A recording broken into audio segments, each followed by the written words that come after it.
Commonwealth games के लिए हमारे खिलाड़ियों की तैयारी कैसे चल रही है? जो हमारे बॉक्सर्स हैं वो कैसे तैयारी कर रहे हैं? बॉक्सर्स की तैयारी बहुत अच्छी है और सबका कॉन्फिडेंस लेवल बिल्कुल मतलब अब एकदम मोरल एकदम हाई है। उसका कारण यह है कि लास्ट कॉमनवेल्थ गेम हुए थे उसमें हमारे 8 बॉक्सर ने पार्टिसिपेट किया था। अब वुमेन को मिला के जो है 4 लड़कियां थी, लेकिन उनमें एक मेडल था, मैरी कॉम का गोल्ड था। ओवरऑल हमारे 3 गोल्ड थे और मेंस सेक्शन में जो है सबके मेडल थे। 8 बॉक्सर थे, 8 मेडल थे, 2 गोल्ड, 3 सिल्वर, 3 ब्रॉन्ज थे। तो अभी हमारी टीम अच्छी है और यंग लड़के भी हैं। इसमें सिर्फ 2 लोग पुराने हैं, अमित पंघाल जो वर्ल्ड क्लास बॉक्सर है और ओलंपियन भी है, एक आशीष है। लेकिन पुराने लास्ट कॉमनवेल्थ गेम के 2 बंदे, मोहम्मद हुशामुद्दीन, एक अमित पंघाल, तो दोनों खेल रहे हैं। बाकी नए हैं और काफी अच्छे बच्चे हैं, तो मेहनत में कोई कमी नहीं है। अच्छा, तो सर मेरा आपसे अगला सवाल है कि जिन खिलाड़ियों को आप कोच कर रहे हैं उनके बारे में बताइए। आप किन किन को कोच कर रहे हैं? वैसे तो मैं तो कोचिंग में ऐसा कुछ नहीं है। हमारी टीम जो कोच होगी सबको सब ट्रेनिंग देते हैं फिर भी, लेकिन एक पर्टिकुलर होता है कि कुछ बच्चे जो हमारे पास पहले से हैं, जैसे मेरे पास है शिवा है, प्लस अपना जो मेन है अपना आशीष चौधरी है, हिमाचल से जो है पिछला आशीष चौधरी। हाँ, ये है। बाकी ट्रेनिंग हम सबको कराते हैं, सारे कोच हम सब बॉक्सर्स को कराते हैं, चाहे बड़ा सुपर हैवी है चाहे लाइट वेट है, सबको सब ट्रेनिंग कराते हैं। तो ये आशीष चौधरी का पहला कॉमनवेल्थ गेम होने वाला है, तो उनके लिए कुछ खास तैयारियां कराई गई हैं? राइट, उसका कॉमनवेल्थ गेम पहला, लेकिन जो आदमी ओलंपिक खेल लिया हो फिर ओलंपिक से बड़ा तो कुछ है नहीं ना। लेकिन ये कि ओलंपिक में उसको थोड़ा मतलब उसके लिए बोला जाए कि थोड़ा अनलकी रहा, क्योंकि वो जिस लड़के से हारा है उसने 2 बारी मारा हुआ, 3 बारी उससे लॉस्ट हो चुका है। तो कहीं ना कहीं थोड़ा सा साइकोलॉजिकली भी प्रेशर में था, क्योंकि जो हमारी मेंस की टीम थी इस बारी सबको, पूरे देश को उनसे बहुत उम्मीदें थी। लेकिन मेडल चाहे वुमेन में ही आया, मेडल आया ओलंपिक में, लेकिन यह है कि हमको उम्मीद थी अमित पंघाल, विकास कृष्ण, लेकिन ऐसा नहीं हो पाया। वही बात अलग है, लेकिन जो होप थी वो ज्यादा बॉक्सर्स में, मेंस में ज्यादा उम्मीदें थी, क्योंकि अमित पंघाल वर्ल्ड नंबर 1 था। तो लेकिन वर्ल्ड चैंपियनशिप सिल्वर मेडलिस्ट है, एशियन गेम का गोल्ड मेडलिस्ट है, तो इसलिए ज्यादा उम्मीदें थी। तो कभी भी कुछ भी हो सकता है गेम में, जो है किसी के बारे में मतलब प्रेडिक्शन हम करते हैं, लेकिन प्रेडिक्शन का सच होना ना होना कुछ भी हो सकता है कभी भी इस मामले में। क्योंकि होप हमारी उसमें भी थी कि मेडल में, एथलेटिक्स में मेडल आएगा, लेकिन किसी ने नहीं सोचा था कि नीरज चोपड़ा का गोल्ड आएगा। मतलब एथलेटिक्स वाले खुद बोलते हैं, लेकिन गोल्ड आया तो हमें बड़ा प्राउड होता है। तो सर मेरा अगला सवाल आपसे ये है कि चाहे ओलंपिक हो चाहे कॉमनवेल्थ गेम्स हो, दोनों ही बड़े टूर्नामेंट है। क्या इन दोनों ही बड़े टूर्नामेंट्स के लिए जो तैयारियां होती है वो अलग अलग होती हैं या एक समान होती है, या दोनों ही टूर्नामेंट्स के लिए अलग स्ट्रेटेजीज बनाई जाती हैं? नहीं, बिल्कुल थोड़ा सा उसमें चेंज होता है। जैसे ओलंपिक टूर्नामेंट तो कोई भी है जो 4 साल के अंतराल पे होते हैं, Asian game, Commonwealth game, world championship, world cup और ओलंपिक, इनका स्टेटस एक है। लेकिन ओलंपिक सबसे बड़ा माना जाता है, क्योंकि अभी होने को निखत जरीन वर्ल्ड चैंपियन है, लेकिन उसकी भूख है कि ओलंपिक मेडल ले। तो हमारा भी जो है लड़कों का पहले, अब हमारी काफी सोच चेंज हो गई है।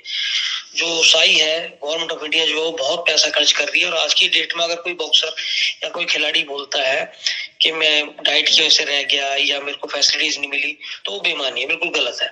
आज की डेट में वो फैसिलिटीज जो हमारा टाइम था, हम उस टाइम पे बोल सकते हैं कि हमारे टाइम पे कुछ नहीं था, लेकिन अब इतना कुछ है कि इनको बोलने के लिए कोई बात नहीं बचती कि झूठ बोले कि हमारे को फैसिलिटीज नहीं मिली। मैस्योर है, मतलब ओवरऑल सारी फैसिलिटी ए टू जेड तक सारी फैसिलिटीज है, खाना पीना सब इक्विवेलेंट है, डाइट है, हर चीज बेस्ट है इसलिए।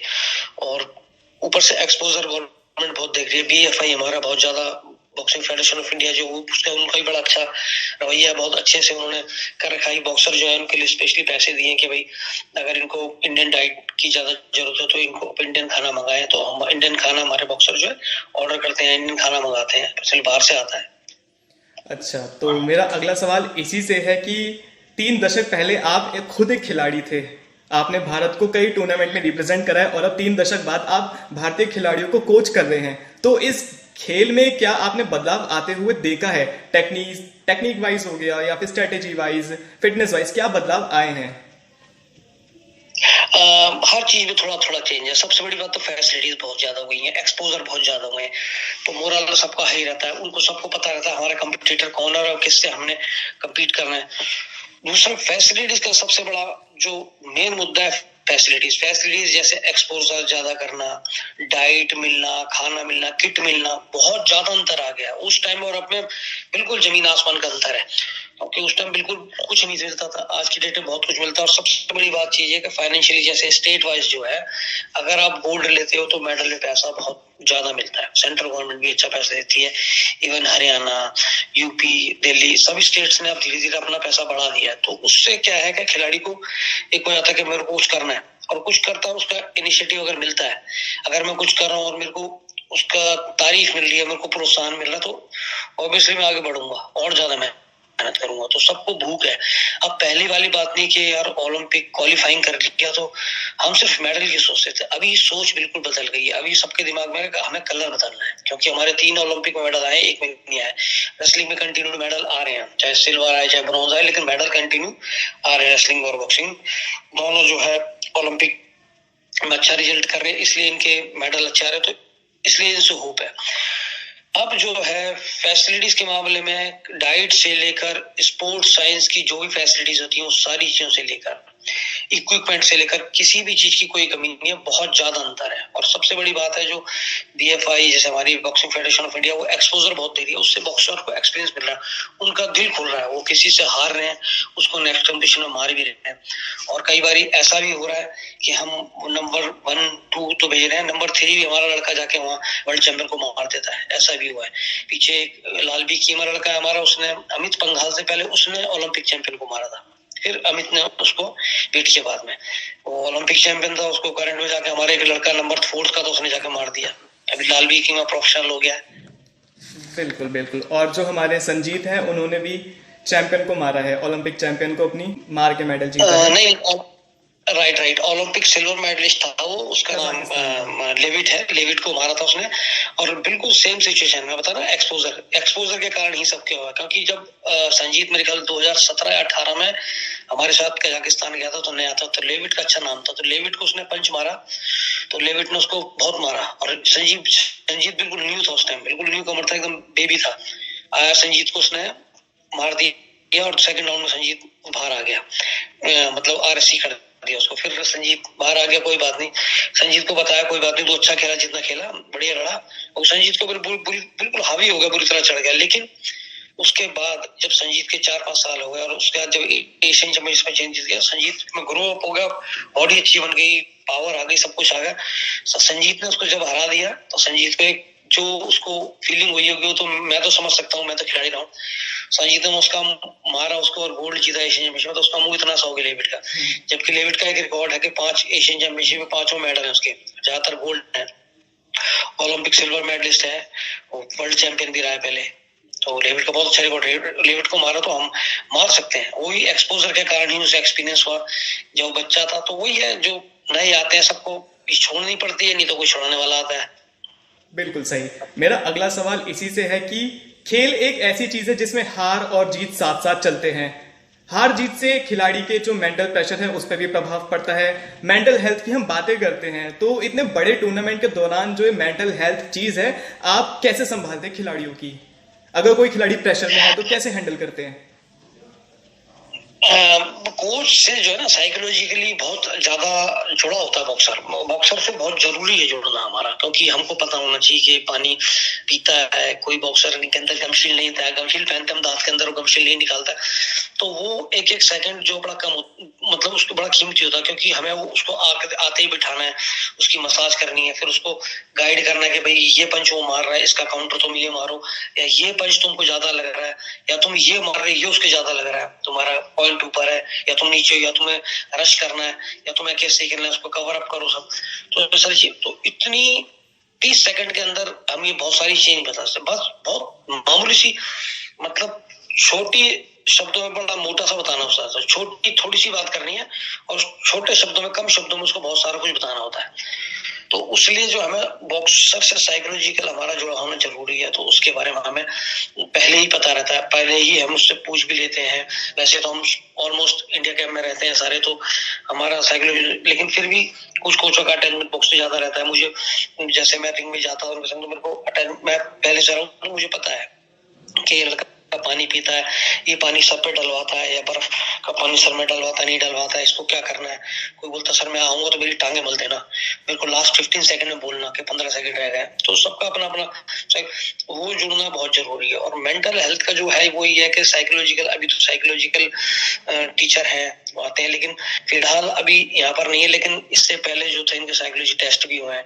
इनकी किसी को कोई प्रॉब्लम होती है कि जी मेरे को जाने से पहले एक कंपटीशन फीवर होता है सबको, रिंग के अंदर जाने से पहले सबको एक कंपटीशन फीवर होता है, जिसे कहते हैं अभी जैसे पेपर से पहले थोड़ा गड़बड़ होता है ना, एग्जाम देना आदमी को तो एक उसको फोबिया रहता है, डरता है, कोई आदमी डरता है, फिर उसका जो आगे क्वेश्चन आ रहे हैं फिर वो लिख देता है। कई बार होता है कि क्वेश्चन देखा थोड़ी देर के लिए सब कुछ सुन हो जाता है, भूल जाता है। वही सेम बॉक्सिंग में है, जब एक बारी बेल बजती है, जब 2-3 पंच पड़ जाते हैं उसके बाद सब कुछ क्लियर होता है, कुछ नहीं होता। लेकिन वहां तक जब तक सेकंडिंग करते हैं बॉक्सर जाके रिंग के अंदर, तब तक दिमाग में वो चलता ही है। लेकिन उसमें दोनों चीजें हैं कि बॉक्सर को अराउजल लेवल भी बहुत ज्यादा नहीं होना चाहिए और बिल्कुल नॉर्मल, बिल्कुल एकदम काम भी नहीं रहना चाहिए। बिल्कुल सुस्त जाए वो भी ठीक नहीं है। पंच लगा एकदम से घबराता आदमी तो उसको ना तो ओवर कॉन्फिडेंस ना अंडर एस्टिमेट होना, तो दोनों चीजों को बड़ा उससे लेवल से लेकर चलना पड़ता है। और अगर कई बॉक्सर होते हैं दिल की बात बोल देते हैं तो अच्छा है सर मेरे को ऐसा फील हो रहा है, तो उनको उनका माइंड जो डाइवर्ट करना है, कई अपने गाने लगा रहे हैं, सुन रहे हैं और तैयार हो रहे हैं, अपने माइंड डाइवर्ट करते हैं। तो सबका अपना अलग अलग तरीका है। तो हम भी कोशिश यही करते हैं कि इनको बाउट से पहले हम इनको बिजी रखें, तो मजबूत अपना साइकोलॉजिकल मजबूत रहे लोग। बिल्कुल बिल्कुल, ये बात होगी मेंटल हेल्थ की। अब बात करते हैं फिजिकल हेल्थ की। अभी हाल ही में मैरी कॉम पिछले टूर्नामेंट में इंजर्ड हुई और उन्होंने CWG से पहले विड्रॉ कर लिया। तो ये कितना दुर्भाग्यपूर्ण होता है एक खिलाड़ी के लिए कि इतने बड़े टूर्नामेंट से पहले इंजर्ड हो जाए और विड्रॉ करना पड़े। और as a coaching staff, support staff, आप लोग उस खिलाड़ी को कैसे मैनेज करते हैं?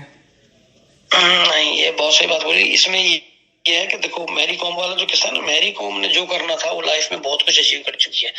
तो मेरा तो मानना ये था, मेरा नहीं मतलब लोग बोलते नहीं लेकिन मैं बोल रहा हूँ, मतलब बोलने को बोलते भी हैं लोग लेकिन वैसे सामने कुछ बोलते, लेकिन फैक्ट बात है कि अब उसका टाइम छोड़ने का हो गया था। उसकी एज हो गई थी। नीतू जो है बिल्कुल नई अपकमिंग है, नई बच्ची है, उसने वो इंजरी हो गई वो बात अलग है, लेकिन अभी उसको इस टाइम पे छोड़ देना चाहिए था। हाँ, मैंने बोला ना अगर बॉक्सर आ रहे नहीं हो, सारी टाइम मैं ही बॉक्सिंग नहीं करता, मैं कोच हूँ, मैं भी सारी उम्र भी मैं कोच भी नहीं रहूंगा। एक टाइम आएगा मेरे को बॉक्सिंग कोचिंग से भी हटना पड़ेगा, जब मेरा शरीर जवाब दे जाएगा, मेरे को पता है कि मैं अब इनको ढंग से गाइड नहीं कर सकता यार, इनको डेमोस्ट्रेशन ढंग से नहीं दे सकता हूँ या इनको बता नहीं सकता हूँ, तो मेरे को ऑटोमेटिकली छोड़ना पड़ेगा। अगर मैं नहीं छोड़ना चाहूंगा तो फेडरेशन साइड कर देगी मुझे। तो ये साइकिल है, ये चेंजिंग साइकिल है, लाइफ लाइक साइकिल बोलते हैं, चेंज होता रहता है जिंदगी में। जो संसार का नियम है, परिवर्तन संसार का नियम है। तो अगर आप बॉक्सिंग छोड़ोगे तो ठीक है, अगर टाइम पे आप नहीं छोड़ोगे तो कुछ चढ़ाने वाला आएगा। तो वही हुआ है। तो मैरी कॉम का टाइम हो गया था। मैरी कॉम ने जो करना था, 5 बारी वर्ल्ड चैंपियन रही है, 6 बारी सिल्वर है, 7 बारी वर्ल्ड चैंपियनशिप मेडलिस्ट है, एशियन गोल्ड है, एशियन गेम्स में गोल्ड है, कॉमनवेल्थ में भी गोल्ड है। तो अब उसको लगा उसने ट्रायल, लेकिन अगर मेरे से पूछा जाता तो मैं नहीं था कि उसको ट्रायल देनी चाहिए, लेकिन उसने अपनी मर्जी से दिया क्योंकि उसके अंदर जो है ना उसकी करेज बहुत है, उसको खेलने का मतलब बहुत ज्यादा उसके अंदर बहुत मतलब एनर्जी लेवल उसका बहुत अच्छा है और वो मतलब जीदार बहुत है, तो जुझारू है बहुत ज्यादा, इसलिए उसने ट्रायल दी। बाकी वो तो सब हर आदमी है, किसी का एक बारी तो एंड आता ही है, तो छोड़ना ही था। और ये नई बच्ची थी और वैसे भी ज्यादा अच्छा ये होता कि मैरी कॉम खुद छोड़ देती। अब जैसे निखत के टाइम में एक बारी कंट्रोवर्सी में आई थी काफी ज्यादा, अब निखत वर्ल्ड चैंपियन बन गई। तो भाई वो तो बड़ा सिंपल सा है कि जो होता है जो आता है उसी की वाहवाही होती है, चढ़ते सूरज को सलाम होता है। लेकिन ये नहीं है अगर आपका व्यवहार अच्छा ठीक है, वो खिलाड़ी छोड़ के चले जाते हैं लेकिन लोगों ने याद करते हैं, तो मैरी कॉम ने वो कर दिया है, वो लेजेंड है, इसमें कोई शक की बात नहीं है। लेकिन अभी फिलहाल जो है उसको छोड़ने का टाइम था, तो उसमें कोई बात नहीं है। वो इंजरी आई है क्योंकि उसके एज भी हो गई थी, एज भी नियर 40 करीब है, उसका लास्ट था ये, उसके बाद बॉक्सिंग छोड़नी ही है, आप उसके बाद बॉक्सिंग नहीं कर सकते हो। तो जहां तक मेरा मानना है तो कोई बात नहीं, वो इंजरी हो गई उसकी अलग है, लेकिन उसमें कोई बात नहीं है कि वो तो एक किस्मत है या कुछ भी बोला जाए, अल्लाह की बात। लेकिन वैसे उसने छोड़ दिया तो ठीक है, उसमें कोई बात नहीं, इसमें नए नए बॉक्सर उनको भी चांस मिलना चाहिए ना। सही बात। शायद कम ही लोगों को पता होगा कि आपका इंग्लैंड से खास नाता भी है। आप भारत के सबसे पहले प्रोफेशनल बॉक्सर रह चुके हैं जिन्होंने 6 में से 6 मैच जीते हैं, और आपने अपने प्रोफेशनल करियर की शुरुआत भी इंग्लैंड में ही करी थी। और अब जो हमारा भारतीय कंटिंजेंट बर्मिंघम में गया है, इंग्लैंड में गया है, तो उन लोगों को क्या परेशानियां आ रही हैं उस मौसम के हिसाब से ढलने के लिए? आपको तो आदत है, पर हमारे खिलाड़ियों का क्या, जो नए खिलाड़ी गए हैं पहली बार? यही मैं कह रहा हूँ ना, यही बहुत अच्छी है। आज मैं इस चीज को याद करता हूँ कि 92 बार्सिलोना ओलंपिक गए थे हम। बाउट जिस दिन थी उससे सिर्फ 2 दिन पहले हम गए थे, तो मेरे को उस टाइम हमें कोई नॉलेज नहीं थी कि स्पोर्ट साइंस क्या है, कुछ किसी चीज का मालूम। हमें सिर्फ हार्ड वर्क पता था, हार्ड वर्क हम करते, तो बिल्कुल फिट था मैं। लेकिन जब मैं बाउट के टाइम मुझे नींद आ रही थी, तो उन्होंने बोला मेरे को क्या, और मैंने सर झटके में नींद आ रही सर, वो जेट लैग था। आज हमें जब स्पोर्ट्स साइंस के बारे में पढ़ा, जब डिप्लोमा किया कोचिंग का, तो बताया उन्होंने कि जेट लैग क्या होता है। तो उसके अडॉप्टेशन के लिए हमें क्या, एक्लेमेडेशन करने के लिए, वहां के वातावरण के अनुकूल ढलने के लिए हमको पहले भेजा जाता है। इसीलिए हम लोगों को पहले भेजा गया है। ये फेडरेशन पिछले काफी टाइम से कर रही है, बहुत अच्छा काम कर रही है, क्योंकि लास्ट टाइम भी हम लोग 16 दिन पहले ऑस्ट्रेलिया गए थे। और सबसे बड़ी बात यह कि हमें बड़ी खुशी थी कि हमारे 8 लोग गए थे और 8 का मेडल थे। रिजल्ट तो अच्छे थे ही थे। सबसे बड़ी बात ये ज्यादा खुशी थी, चाहे भले 3 ब्रॉन्ज थे, 3 सिल्वर थे, 2 ही गोल्ड थे, मतलब होता ही है कि आदमी के हमारे 1-2 गोल्ड और हो सकते थे, लेकिन 8 लोग गए तो 8 का मेडल थे मेंस में। तो ये हमारी बड़ी अच्छी बात थी कि कोई बंदा खाली हाथ नहीं था, सबके मेडल थे। तो सबको पैसा भी मिला, सबको इज्जत भी मिली, शोहरत भी मिली, तो बड़ा अच्छा रहा उससे। तो वो सिर्फ एक्सपोजर के कारण है। तो ये एक्सपोजर मिल रहा तभी एक्लेमेडेशन के लिए हम वातावरण के अनुकूल ढल रहे हैं। तो अभी मेरे को तो चलो ठीक है, मैं रहा हूँ वो ठीक है, लेकिन ये बॉक्सर भी इसीलिए पहले भेजा गया क्योंकि यहाँ पर दिन बहुत लंबा है, 11:30 बजे तो शाम होती है यहाँ पे। तो अभी हम पहले आ गए हैं, तो यहाँ पर हम 1.5-2 हफ्ते में अडोप्टेशन इनकी हो जाएगी। 1 हफ्ता हो गया, अब थोड़ा इनको आने लग गया। पहले 3-4-5 दिन इनको बड़ी परेशानी थी, अभी धीरे धीरे कर रहे हैं। खाना वाना बर्मिंघम में सब मिल जाएगा क्योंकि इंडियन कम्युनिटी काफी है वहाँ पे, और वहाँ पे भी कॉमनवेल्थ गेम में सब एशियन फूड जो सब लगाते हैं, उसमें कोई परेशानी नहीं होगी। लेकिन परेशानी जो थी वो है यहाँ के वातावरण के अनुसार ढलना, नींद कब खुल रही है, सवेरे कब उठना, उसके अनुसार वो ढलने के लिए BFI ने कदम उठाया, और गवर्नमेंट ने, इंडियन गवर्नमेंट ने वो सारे खिलाड़ियों को पहले भेज दी है। तब से हमारे देखो आप रिजल्ट बढ़ते जा रहे हैं, medal day by day performance अच्छी हो रही है, अचीवमेंट बढ़ रही है। उसका कारण यही है कि अब सरकार थोड़ा इनिशिएटिव लेने लग गई है कि हाँ ये चीज सही है, वो स्पोर्ट्स साइंस पे भी ध्यान देना, हाँ भाई ये चीज ठीक है, इसलिए उनको पहले भेजो। क्योंकि कोचेस बताते हैं, बोला जाता है, सरकार के कान में बात पहुंचती है, हाँ ये बात तो बिल्कुल सही है, वहां जाएंगे उसके वातावरण के अनुसार एकदम ढल नहीं पाएंगे तुम, तो इसलिए पहले भेजा गया है। तो मेरा सवाल ऐसा है कि चाहे अमित पंघल हो गए, शिव थापा हो गए, आशीष चौधरी हो गए, लवलीना हो गई, इन खिलाड़ियों से हम क्या उम्मीद कर सकते हैं, क्योंकि ये लोग बहुत नाम बना के आ रहे हैं इस टूर्नामेंट में?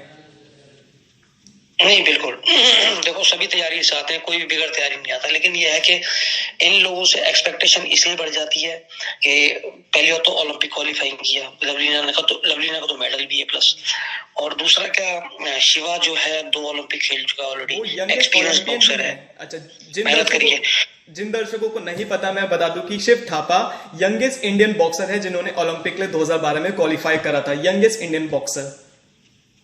राइट, और वो एशियन चैंपियनशिप में सबसे यंगेस्ट बॉक्सर, इसने गोल्ड लिया था, ये भी उसका रिकॉर्ड है। और शिवा का एक रिकॉर्ड ये है कि शिवा ने 5 एशियन चैंपियनशिप के लिए, लेविट और शिवा 2 ही लोग हैं जिनके 5 एशियन चैंपियनशिप है, उसमें 1 में गोल्ड है, 2 में सिल्वर, और आई थिंक 2 में ब्रॉन्ज है। 5 एशियन मेडल है, वर्ल्ड चैंपियनशिप मेडल है, और 2 ओलंपिक है, और उसका गेम्स में कोई मेडल नहीं है। आप शायद भगवान ने करा तो इस बार शिवा यहाँ से मेडल लेके जाएगा गेम्स में, वो भी उसका पूरा हो जाएगा, क्योंकि उसका टोटली जो उसका रिज्यूम है बहुत तगड़ा है, उसका बहुत अच्छी अचीवमेंट है, उसकी हर जगह मेडल है, लेकिन बस अभी गेम्स में उसका मेडल नहीं है, एशियन गेम हो या कॉमनवेल्थ गेम में तो भगवान ने करा तो इस बार ही पूरा हुआ है। बाकी सबसे उम्मीद लोग इसीलिए करते हैं क्योंकि वो लोग रिजल्ट देते हैं, मेडल लाते हैं, तो सारे देश की उस पर निगाहें रहती हैं, तो इसलिए जो है मीडिया में भी बड़ा हल्ला हो जाता है। तो लोग मतलब ना, तो जो बंदा खेल रहा होता है, मेरे को मालूम है कि जैसे मैं भी प्लेयर था उस टाइम पे, तो उस टाइम वो ऐसा सोचता है यार सबकी निगाहें मेरे पे है, तो ना कई बार लोग साइकोलॉजिकल प्रेशर में भी आ जाते हैं। दोनों चीजें होती है इसकी, इसका फायदा भी हो सकता है और इसका नुकसान भी हो सकता है, लेकिन नुकसान होने के डर ज्यादा इसलिए आदमी थोड़ा सा जो है मतलब अवॉइड करते हैं कि मैं मतलब कहीं से कुछ ना हो, जब मैं कुछ कर रहा हूँ उसके बाद ही मेरे बारे में लोग जाने। तो लेकिन ये ऑब्वियसली बड़ी सिंपल सी बात है, सब उम्मीद रखती है। अब तेंदुलकर से उम्मीद रखती थी कि डेली हर बारी सेंचुरी नहीं मार सकता ना, मेहनत करके सभी आते हैं, और ये तो हमारा तो नॉकआउट गेम है वैसे भी। लेकिन ये है कि आई होप सो, मेरे को भी लगता है कि हम देश को नहीं, हमको भी बहुत ज्यादा होप है कि ये लोग मेडल लेंगे। बात करी है रिकॉर्ड्स की, तो मैं अपने व्यूवर्स को बताना चाहता हूं कि एक रिकॉर्ड धर्मेंद्र सिंह यादव भी होल्ड करते हैं। 1991 में यंगेस्ट अर्जुन अवार्डी बने थे धर्मेंद्र सिंह यादव। सर, आपकी उम्र क्या थी उस समय? हाँ, उस टाइम 18 ईयर जब मेरे को मिला तो 18 साल 3 महीने का था मैं। बॉक्सिंग में सबसे यंगेस्ट था। रेसलिंग में एक रमेश भूरा है, वो जब मैं कोच बन गया था तो रेसलिंग खेल रहा था, तो रमेश भूरा बहुत अच्छा रेसलर है, वर्ल्ड चैंपियनशिप मेडलिस्ट है, अभी हरियाणा पुलिस में डीएसपी है। तो ऐसी बात चली तो उन्होंने पूछा था सर आपको कब मिला था, तो मैंने कहा मेरे को तो बेटा 18 साल का था जब मेरे को मिला था अर्जुन अवार्ड। तो अनएक्सपेक्टेड था, मैंने वो कुछ नहीं कहा था, लेकिन ये था कि कॉमनवेल्थ मेडल था, लेकिन रिकॉर्ड तो बनते ही टूटने के लिए, ये तो कोई वो नहीं है। लेकिन ये कि मैंने मेहनत करी थी और बहुत छोटी उम्र से लगा होता, 10 साल की उम्र से बॉक्सिंग कर रहा था, फिर 18 साल मिल गया, तो मेरे को अब लगता है उस टाइम इतना नहीं पता लगा क्योंकि उस टाइम खेलने की उम्र थी, खेलते रहे उस टाइम, लेकिन मतलब ट्रेनिंग जो है वो फौजी तरीका था, रगड़ा रगड़ा रगड़ा, मेहनत ही सब कुछ है। अब जब से स्पोर्ट्स साइंस आई है तो हर चीज सोच समझ के कराई जाती है। 18 साल की उम्र में Arjuna awardee, Commonwealth medallist, Asian champion, और आप पहले भारतीय प्लेयर रहे हैं जिन्होंने वर्ल्ड चैंपियनशिप में सेमीफाइनल तक गए, और अब आप भारतीय टीम को कोच कर रहे हैं। तो अभी कुछ बचता है कि आपको और भी कुछ अचीव करना है, कि लगता है कि बस यही लिमिट है?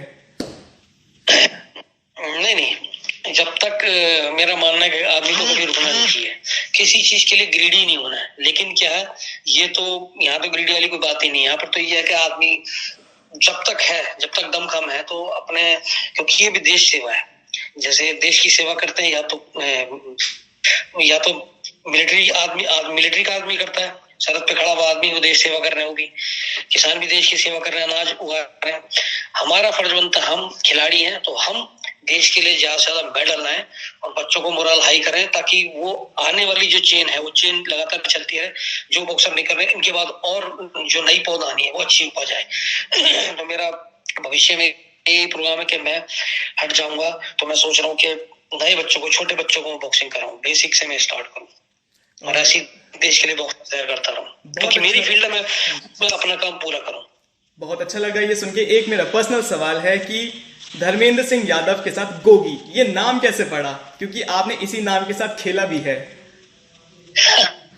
राइट, ये बात बहुत वो है, और सबसे बड़ी बात है कि मैं पटियाला नेशनल कैंप में भी हूँ या इंडिया टीम में भी जहाँ पे भी रहा हूँ, जैसे यहाँ कहीं पे रहते हैं, और पूरे ऑल ओवर इंडिया में ये नाम सबको पता है, क्योंकि सब तो गोगी एक्चुअल में ऐसे पड़ा था जब हम रहते थे बचपन में, छोटा था तो हमारे नेबरहुड में कोई पंजाबी फैमिली थी, तो उन्होंने गोगी करके बोलना शुरू करा, तब से मेरा निकनेम भी गोगी पड़ गया। फिर वहां पे भी प्यार से सबको, जैसे धर्मेंद्र सिंह यादव बहुत लंबा लगता है, फिर गोगी गोगी करके सब बोलने लग गए, तो वहां पे जो कोचेस भी हैं उनको भी लगता है कि यादव बोलेंगे या धर्मेंद्र लंबा लगता, तो सब शॉर्ट में ही बोलने लगे। तो पूरे एनआईएस पटियाला में भी और लोकल में भी और पूरे ऑल ओवर इंडिया में भी गोगी कोच से मेरे को जो है एक पहचान मेरी उसी से बनी है। लेकिन वैसे सब जानते धर्मेंद्र यादव, लेकिन मेरा जो निकनेम है ना वो फेमस हो गया। और मेरा जो पैड थी, सैश थी, उसके ऊपर जो लिखते थे, तो मुझे पूछा था उन्होंने प्रोफेशनल में कि तुम्हारा नाम क्या है, मैंने कहा गोगी मेरा निकनेम है, तो उन्होंने वही लिखा था उस टाइम पे। बिल्कुल बिल्कुल, हम ये सवालों का सिलसिला यही खत्म करते हैं एक लास्ट मैसेज के साथ। आप क्या मैसेज देना चाहेंगे अपने फैंस को, भारतीय टीम के फैंस को? मैं सबको यही मैसेज देना चाहूंगा कि जिस काम में भी हम लें, जैसे मैं कोई जवान सीमा पे खड़ा है वो अपना काम ईमानदारी से करे। मैं यहाँ पर कोच हूँ इंडिया टीम का, ठीक है, मैं अभी मेरे पास देश मतलब पीछे हमसे उम्मीदें लगाए बैठा है कि मेडल आएगा, वो एक अलग चीज है, लेकिन मैं अपना काम ईमानदारी से करूँ, उससे बड़ा कोई देश सेवा, उससे बड़ी कोई देश सेवा नहीं है। तो जैसे जैसे आदमी ग्रो होने लगता है उसके बाद उसको खुद ही पता लग जाता है।